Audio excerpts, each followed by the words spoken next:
आशक इजोत में अहाँ के स्वागत अछि। यह कार्यक्रम हमरा के एकटा अवसर प्रदान करैत छथि कि हम बाइबल सँ जुड़ल चीज के अध्ययन क सकी आ यह जानू कि हमरा जीवन के लेल परमेश्वर के इच्छा की अछि। ई उद्देश्य के संग हम यह कार्यक्रम अहाँ के लेल प्रस्तुत क रहल छी। कृपया क देखू आ सुनू ताकि परमेश्वर अहाँ के जीवन के मार्गदर्शक ठहरे।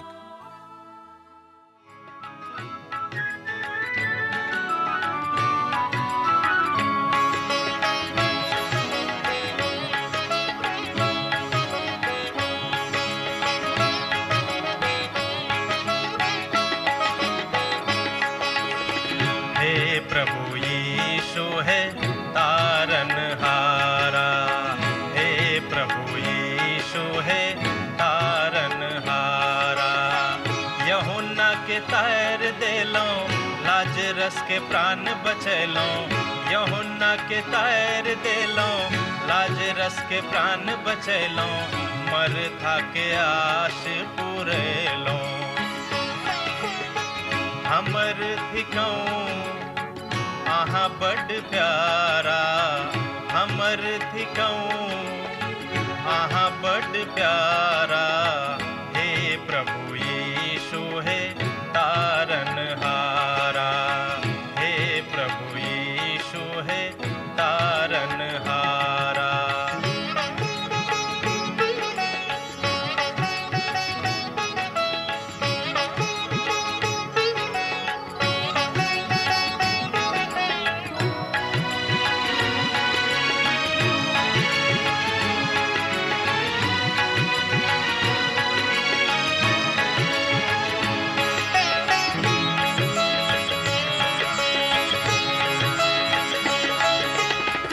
सकल निधान करुणा निधि यीशु, सकल निधान करुणा निधि यीशु। कनेक आहा इमरो नजर फेरो, कनेक आहा इमरो नजर फेरो। जो आह नहीं देखब त के हमरा देखत, जो आह नहीं देखब त के हमरा देखत।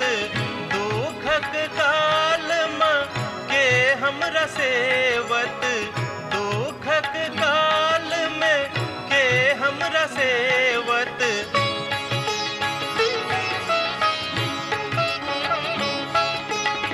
सत्यक बाट देख लो चलू हमरा, सत्यक बाट देख लो चलू हमरा।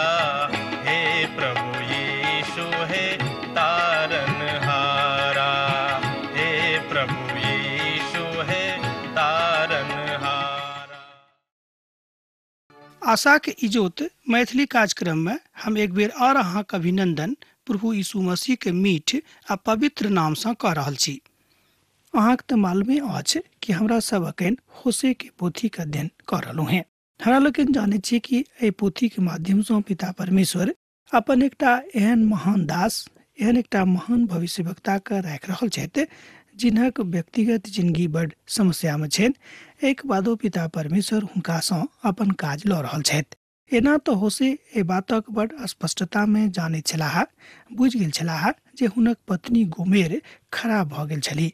ओ ए बातक आदेश दै छथि एक बादो कि हुनका घुरा के पुनः लाओन योग। एठाम होशे पोथी 3 अध्याय तकर 1 पद ए बातक स्पष्टीकरण क दैते छै। जँ अहाँक लग पवित्र बाइबिल अछि त हमरा संगे खोल के अहूँ देखियौ। आ पुनः प्रभु हमरा सँ कहलेन, अब जाके एकटा एहन स्त्री सँ नेह करू जे व्यभिचारिणी भेलो पर अपन प्रिय के प्यारी होइक। कियाक त ओही तरह यद्यपि इजरायली पराया देवता के दिस फिर गेल छथि और दाख मधु आ टिकिया सँ प्रीति राखैत छथि, एक बादो प्रभु हुनका सँ प्रीति राखैत छथिन। होशे पोथी 3 अध्याय तकर 1 पद ए बातों के सत्यापन करैत अछि।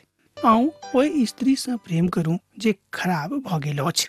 दोसर गप में पिता परमेश्वर होशे के आज्ञा देलन कि चल जाऊं ओहि स्त्री सँ नेह करू जे खराब भ गेल अछि और अपन बातक कहैत छथि, अहाँ अपन पत्नी सँ प्रेम करू ओ अहाँक स्त्री छथि। ओ अपन प्रियक प्यारी छथि। होसे हुनका सँ प्रेम करैत छलाह, मुदा ओ अविश्वास योग्य निकलली, अर्थात अपन पति के विश्वास योग्य नहीं रहली। एकटा और पाप ओ छल जे इसराइली सब पुनः मूर्तक पाछा चलि गेल छलाह, फिर गेल छलाह आ ओ सब दाख मधु सँ प्रेम करऽ लागे छलाह, अर्थात करनाय आरंभ कऽ देने रहथि। परमेश्वर एठाम सब बात में हुनक महिमा के बता रहल छथि, अर्थात अपन महिमा के एहि बातक बता रहल छथि जे होसे के ओ बाजलखिन, कियाक तहाँ गोमेर सँ प्रेम करैत छी, एहि द्वारा पुनः हुनका घुरा के लऽ आनू।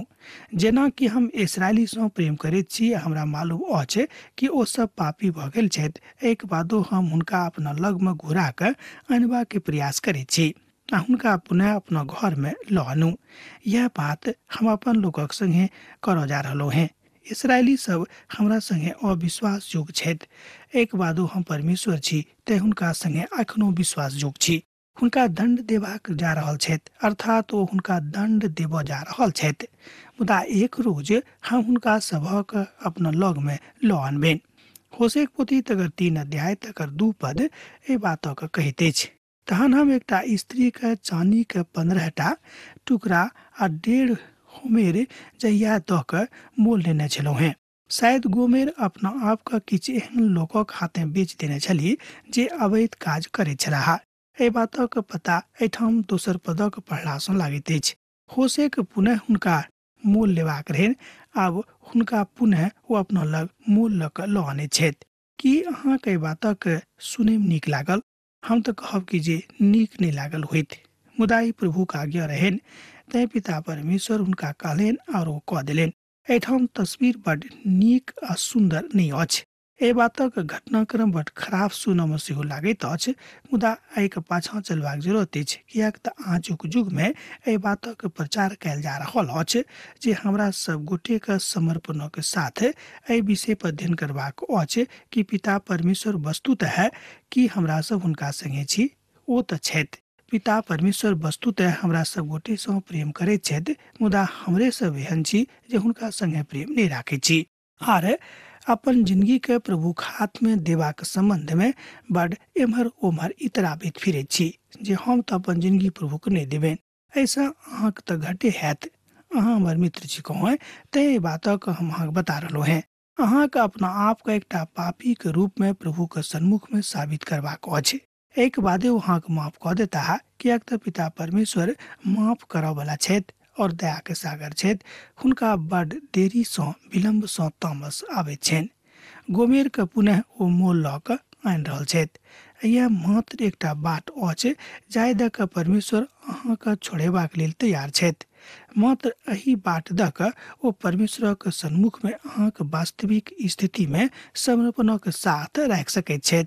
एही तरह प्रभु यीशु मसीह अपन मोल चुका के, अर्थात हमरा सभक लेल मोल चुका के उद्धारक द्वार खोलने छथि। हमरा लोग जाने छी कतेक कष्ट उठा के ओ उद्धारक द्वार मनुष्य जाति के लेल खोलऽ में सफल भेलाह।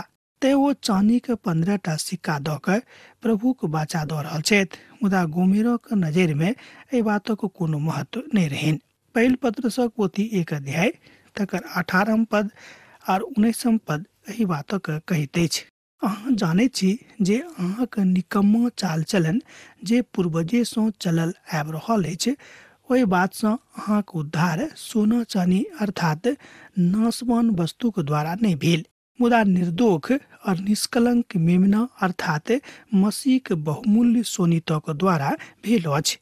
पहिल पत्रसक पोथी 1 अध्याय तकर 18 पद और 19 पद ए बातक बड़ स्पष्टता के साथ बखान कऽ रहल अछि। हुनका अपन सोनित और दुखक उठेबाक दिन अहाँके कारणे सहऽ पड़लनि। ओ बहुत दुख अहाँके खातिर उठौने रहथि। आब एहि बातक सामान्य भऽ गेल अछि जे सर्वपरा सँ छल। यह एकटा बात अछि जे हरायल पापी के जकाँ हमरा लोकनि जहन एम्हर ओम्हर भटकै छी तहन पिता के एहि बात सँ बड़ तकलीफ होइत छनि। हमरा लग एकटा दोसर छथि जे पैघ प्रचारक छथि, मुदा ओ एहि बातक बड़ खोलि कऽ नहि बाजैत छथि। मनुखक पापी बना कऽ ओ नहि बाजैत छथि। हम बा अहाँ केकरो पापी नहीं बना सकैत छी, ई बात तऽ सत्य अछि। मुदा पवित्र पोथी बाइबिल कहैत अछि कि मनुख जन्मे सँ पापी छथि, तैं हुनका उद्धार प्राप्ति के हेतु उद्धारकर्ता यीशुक लग आबऽ पड़तनि, आ नहि तऽ हुनक उद्धार नहि हुनका भेटतनि। एहि तरह हमरा सब प्रभु के आज्ञा के पालन करब में जो तत्पर रहब तऽ पिता के महिमा के देखब, आ जे बात आ जे संदेश हमरा सभक लेल राखल गेल अछि तकरा हमरा लोकनि प्राप्त करब। हम हुनका सँ ई बाजलहुँ हैं, अहाँके बहुत दिन धरि हमर बनि कऽ रहऽ पड़त। अहाँ वेश्यावृत्ति अर्थात बारंगना का काज नहीं करब, अहाँ पर पुरुष सँ सहवास नहीं करब, हमू अहाँक संगे एहि तरहक व्यवहार करब। होशे पोथी 3 अध्याय तकर 3 पद ए बातक कहैत अछि। पवित्र बाइबिल सब बातक बड़ पवित्रता के साथ खोल कऽ बताबैत अछि। बहुत दिन नहीं भेल एक गोटे हमरा अपन पत्नी के अविश्वास योग्यता के विषय में बजलाहा।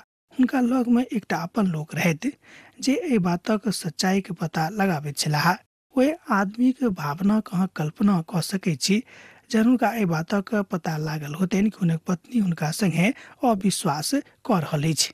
मुदा एहि तरहक पत्नी आजुक युग में बहुत अछि जे विश्वास योग्य अपन पतिक संगे नहीं छथि। हुनक हृदय दू टुकड़ा भऽ गेल रहनि। हम तऽ एहिसँ बेसी आर की कहब, मुदा अहाँ सोचि सकैत छी जे हुनका केहन लागल हेतनि। परमेश्वर अपन लोक सँ कहैत छथि, अहाँ तऽ यह काज कऽ रहलहुँ हैं, अहाँ तऽ वेश्या के काज कऽ रहलहुँ हैं, अहाँ अपन परमेश्वरक संगे विश्वासघात कऽ रहलहुँ हैं, अर्थात अहाँ परमेश्वरक संगे विश्वासी नहीं छी। अहाँ बा हमरा सबसँ पहिने प्रभु के संगे विश्वासी बनबाक अछि। हम तऽ हुनका कहलियनि कि यौ, अहाँ पहिने प्रभु के संगे विश्वासी बनू, तहने अहाँ अपन पत्नी के संगे विश्वासी भऽ सकलहुँ हैं। मान लियौ केओ अहाँके बाजि देलक जे अहाँके पत्नी नीक नहीं अछि, तहन अहाँ कोना के विश्वास कऽ लेलहुँ। कि अहाँ एहि बातक देखने छी? ओ कहले जे नहीं, हम देखने तऽ नहीं छी, मुदा अपन लोक हमरा बाजित छथि। एहि तरहक बातक ऊपर विश्वास करबाक नहीं अछि, मुदा खूब प्रार्थना करियौक आ प्रभु से कहियौक जे पहिने अहाँ हमरा पवित्र बनाउ। प्रभु यीशु मसीह मत्ती रचित सुसमाचार में बाजि रहल छथि। एहि बातक अहाँ देख सकैत छी मत्ती रचित सुसमाचार 7 अध्याय तकर 22 पद आ 23 पद में। ओहि दिन में बहुते लोग हमरा सँ बजताह, प्रभु की हम अहाँक नाम सँ भविष्यवाणी नहीं कयलहुँ हैं, कि अहाँक नाम सँ हम सामर्थ्यक बहुत काज नहीं कयलहुँ हैं। तहन हम हुनका साफ साफ बाजि देबनि, हम अहाँ सभक कहियो नहीं जानै छलहुँ हैं। हे कुकर्मी लोग, हमरा लग सँ दूर भऽ जाउ। मत्ती रचित सुसमाचार 7 अध्याय तकर 22 पद आ 23 पद एहि बातक बाजि रहल अछि। परमेश्वर बजलाहा आ बाजि रहल छथि जे हम तऽ अहाँके कहियो नहीं जानै छलहुँ हैं। आ जे कलीसिया में रहलाक बादो प्रभु के नहीं जानै छथि, जे मंडली के लगातार प्रार्थना में गेलाक बादो प्रभु के अखन तक नहीं जानै छथि, हुनका लेल ई बड़ दुखक गप अछि। यह गप इस्राएली के संगे रहनि, कियाक तऽ इस्राएली अपन पिता के अपन प्रभु के बड़ स्पष्टता सँ जानैत छलाह। एहिके बादो हुनका संगे नीक रीति सँ वा सच्चाई के साथ नहीं रहैत छलखिन। कहियो स्वर्गधाम प्रभु के राज में प्रवेश नहीं करतैथ। दोसर गप में कहियो कोनो कुकर्मी स्वर्गधाम में प्रभु के राज में प्रवेश नहीं करता। वो पापी के लेल जरूर मुअल छथि, मुदा ओ पापी के लऽ कऽ स्वर्गधाम कहियो नहीं जेता। कियाक तो चाहैत छथि कि पापी विशुद्ध भऽ जाए, शुद्ध भऽ जाए, आ प्रभु यीशु मसीह के सोनित सँ जहन परित्राण पाबि लेता, तकरा बाद अपन परित्राण के बाद प्रभु यीशु मसीह के संगे स्वर्गधाम जाय जोग भऽ जेतिक। यह बात पवित्र आत्मा के साथ जहन मनुष्य अपन कथा करैत छथि, अर्थात आत्मिक युद्ध लड़ैत छथि, तहन ओ एहि बातक जानैत छथि। एहि तरह के कलीसिया मात्र यीशु के पूर्ण कालक स्वीकार करबाक नहीं अछि, मुदा प्रभु यीशु मसीह के कलीसिया के प्रभु यीशु मसीह के अपन हृदय में पूर्णता के साथ एना स्वीकार करबाक अछि कि वह हमर सब कुछ छथि। एहि पोथी के 4 और 5 पद बहुत बेसी भविष्यवाणी के पद अछि, आ बहुत एहि पदक पढ़ि के प्रभु के आबै सँ ई कहैत छथि जे प्रभु आजुक तिथि में आबि सकैत छथि। एना तब ई पद एहन अछि जे बहुत विद्वान सब एहि पदक पढ़ि के प्रभु यीशु मसीह के दोसर आगमनक भविष्यवाणी कऽ देने रहैत कि ओ अमुक तिथि में अमुक दिन में आबि रहल छथिन। अर्थात बहुत इब्री विद्वान सब कहैत छथि जे अमुक तिथि के आबि रहल छथिन। ई बात नहीं अछि। पवित्र पोथी बाइबिल में जरूर ई बात लिखल गेल अछि, आ हमरा सब एहि बातक ऊपर विश्वास करैत छी जे प्रभु यीशु मसीह बहुत शीघ्रता में एहि संसार में अबैया छथि। मुदा ओ कहिया अयता एहि बातक तिथि कतौ अंकित पवित्र पोथी बाइबिल में नहीं अछि। ई प्रभु के महान अध्यादेश में एकटा अध्यादेश अछि और एहि अनुच्छेदक पक्ष में एहि अध्याय में अछि। विद्वानक तरह तरह के विचार छनि, अहाँके एहि बातक ऊपर बुझबाक अछि। तकरा लेल अहाँ 9 अध्याय के 11 पद के देख सकलू हैं आ पढ़ के एहि बातक बुझ सकलू हैं। अध्याय 9 में अहाँके लग में परमेश्वर इजरायली से निपट रहल छथि एहि बातक देखावल गेल अछि। अध्याय 10 में हुनक वर्तमान बातक निपटेबाक लेल बतावल गेल अछि। अध्याय 11 में वो इजरायली से भविष्य में निपटवा के विषय में गप कऽ रहल छथि। अब होशे इजरायल के विषय में एहिठाम लिख रहल छथिन। एहि द्वारे इजरायली बहुत दिन धरि बिनु राजा के निवास करता है।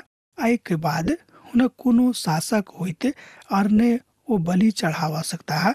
हुनक नहीं त पूजा का स्तंभ होइतिक और ने एपोद और गृह देवता के ओहिठाम किछ रहतिक। होशे पोथी 3 अध्याय तक 4 पद एहि बातक बताबैत अछि।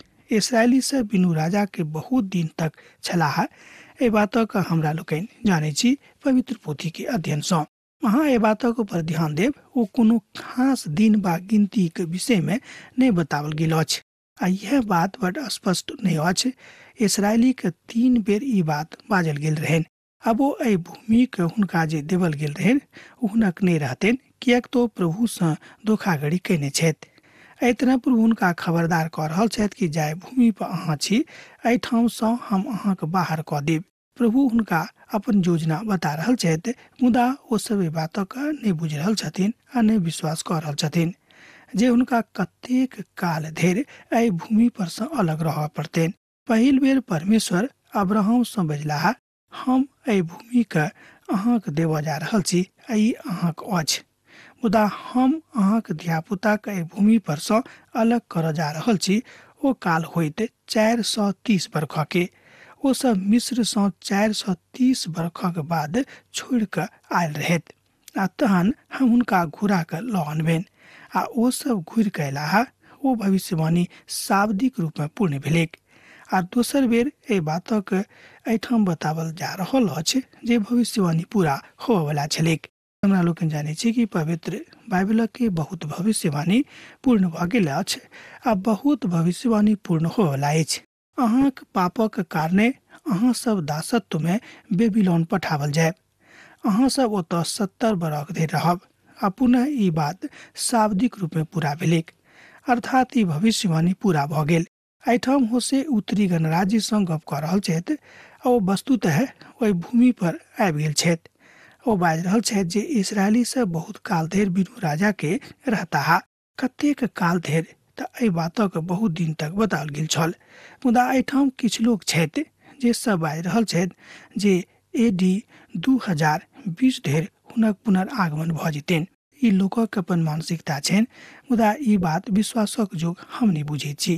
कियाक तऽ पवित्र बाइबिल प्रभु के आबय के विषय में कोनो तिथि के घोषणा नहीं करैत अछि। मुदा हाँ, ई जरूर बादल गेल अछि कि हम बड़ शीघ्र अहाँके लग में पुनः दोसर बेर आबि रहलहुँ हैं। जेना हुनका संबंध में स्वर्ग में बड़ सकारात्मक बात अछि, तकरा हेतु ओतऽ आनंद मनावल जा रहल अछि। हमरो सब गोटे के आनंद मनेबाक अछि। एहि तरह के किछु भावनात्मक भविष्यवाणी के एहिठाम बाजल गेल अछि।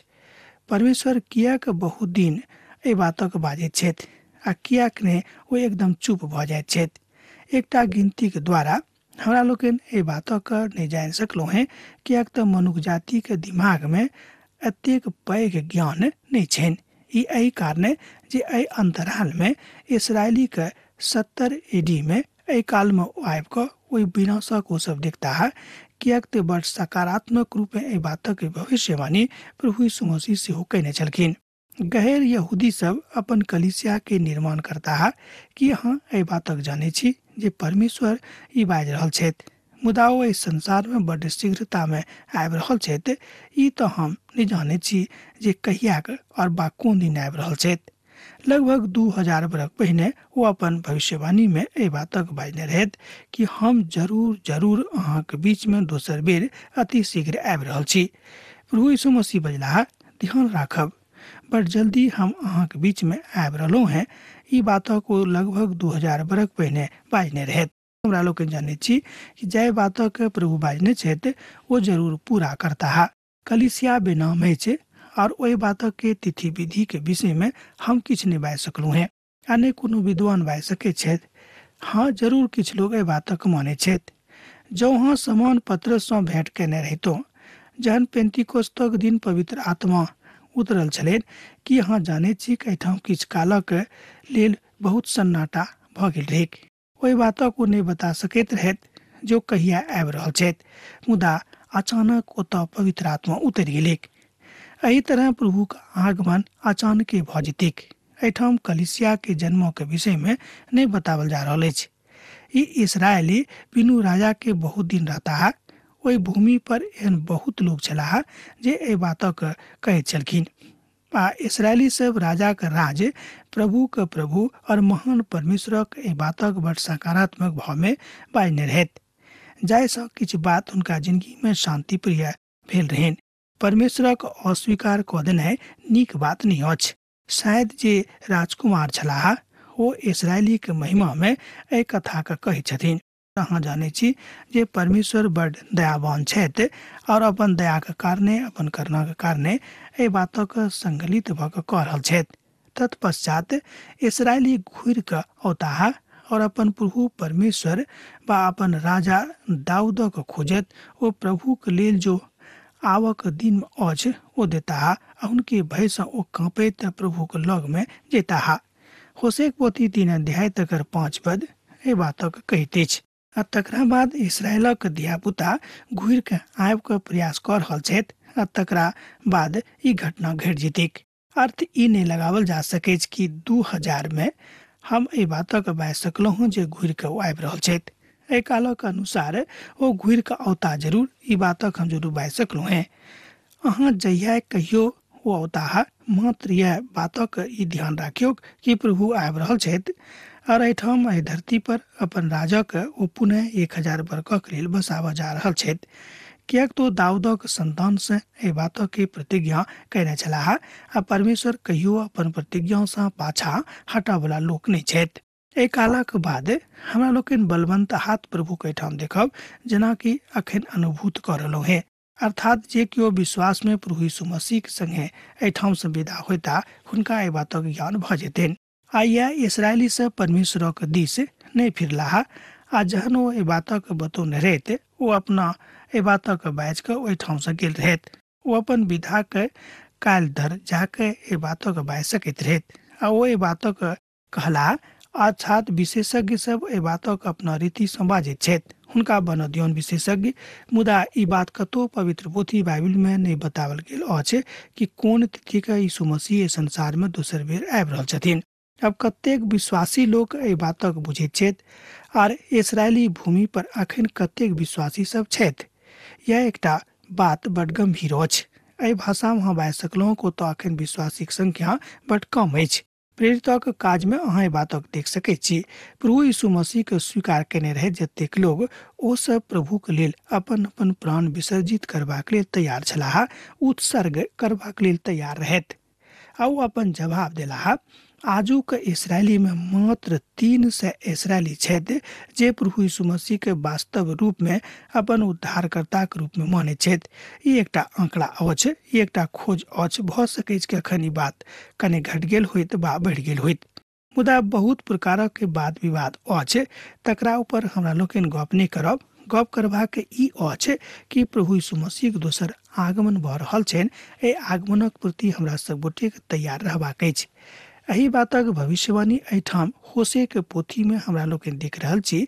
जाय पोथी के रचना प्रभु यीशु मसीह के जन्म लेला से बहुत बरख पहिने भेल रहनि। एहन लोग छथि जे ए बातक कहै छै जे बहुत लोग मसीह के स्वीकार कऽ रहल छथि, मुदा ई बात बड़ आसान नहीं लागैत अछि। कियाक तऽ इसराइल में इसराइली से बेसी अरबियन विश्वासी सब छथि। इसराइल में सेवा के काज बड़ कठिन अछि और एहि भूमि पर बड़ बहुत कट्टर लोग सब छथि एखन जे लोग प्रभु के वचनक प्रचार आ प्रसार करे में रोक लगा रहल छथि। आजुक दिन में जे किछ आबि रहल अछि ओ हम बुझैत छी कि ओतेक नीक वा सुखद नहीं अछि। मौका मात्र एतबे खोजबाक अछि कि जँ अहाँके मौका भेटैत अछि तऽ यीशु मसीह के सुसमाचार, पवित्र समाचार, नीक समाचार लोगक दियौक जाहिसँ हुनक मन शांत रहनि। बहुत लोग पवित्र बाइबिलसँ एक आध बातक लऽ कऽ एम्हर उम्हर जाइत छथि आ तकरे ऊपर एम्हर उम्हर करैत छथि जे उचित नहि। ई तऽ भविष्यवाणी के पूरा पूरी उल्लंघन अछि। ओ मात्र एहि बातक बाजि रहल छथि, मुदा अहाँ देखैत छी कि प्रभु यीशु मसीह आबि कऽ ओहि बातक समाप्त कऽ देने रहथि जाहि बातक लेल पुरना नियमक काल में इसराइली सब अपन प्राण तहत उत्सर्ग करबाक लेल तैयार होइत छलाह। आ जँ अहाँ परमेश्वर में छी आ जँ अहाँ यरूशलेम कहियो गेलहुँ हैं तऽ एहि बातक आवश्यकताक ऊपर अहाँ एखनो ध्यान दऽ सकैत छी। कथामृत यह अछि किएक तऽ ई तऽ पत्थर वाला जमीन पर यरूशलेम बसल अछि। ओहिठाम जतेक पहाड़ी अछि जैतून पहाड़ सहित पाथरसँ आ चट्टानसँ भरल अछि। आ जँ केओ पाथर मोल लेबा ओतऽ चाहैत छथि बा बाजि सकलहुँ जे ओ तऽ ओतऽ जाकऽ मोल लऽ सकैत छथि। यशायाह जाहि भविष्यवाणी के कहने छलाह, हमरा लोकनि देखैत छी कि ओ भविष्यवाणी अखन पूरा भऽ गेल अछि। किएक तऽ ओतऽ नारंगी के बहुत बाज छै के एहि बातक भविष्यवाणी यशायाह अपन पोथी में कहने छलाह। अहाँके याद होइत जँ अहाँ ओहि पोथी के अध्ययन कयने होयब। हमरा सब ओहि पोथी के अध्ययन कयने छलहुँ हैं, अहाँ कने जरूर याद होइत। यशायाह पोथी 17 अध्याय तकर 10 पद एहि बातक कहैत अछि, किएक तऽ अहाँ अपन उद्धारकर्ता परमेश्वरक बिसरा गेलहुँ हैं और अपन दृढ़ चट्टान के स्मरण नहीं राखलहुँ हैं। एहि दुआरे किएक रे अहाँ मोन भावु पौधा के लगाऊ और विदेशी कलमों के बीज ओतऽ जमाऊ, ऐसा किछ फायदा नहीं हैत। यशायाह पोथी 17 अध्याय तकर 10 पद एहि बातक कहैत अछि। अब आजुक अध्ययन हमरा एहिठाम समाप्त करबाक आज्ञा दिअ। पुनः दोसर दिन दोसर कार्यक्रम में अहाँ से भेंट हैत। यीशु के नेह अहाँ के जिंदगी में बनल रहे के आमीन। हमर विश्वास अछि कि ई कार्यक्रम अहाँ के लेल लाभदायक सिद्ध अछि। हम चाहै छी कि अहाँ अपन आशीषक के हमरा संग साझा करू। जँ अहाँ के नजीक बाइबल सँ आ जीवन सँ संबंधित कोनो प्रकार के प्रश्न भऽ सकै अछि तऽ अपन समस्या के लेल प्रार्थना करबा के लेल जँ चाहै छी तऽ हमरा फोन नंबर पर जरूर संपर्क कऽ सकै छी। परमेश्वर अहाँ सब के लेल एकटा सुंदर, सुखद, आनंदित दिन प्रदान करै।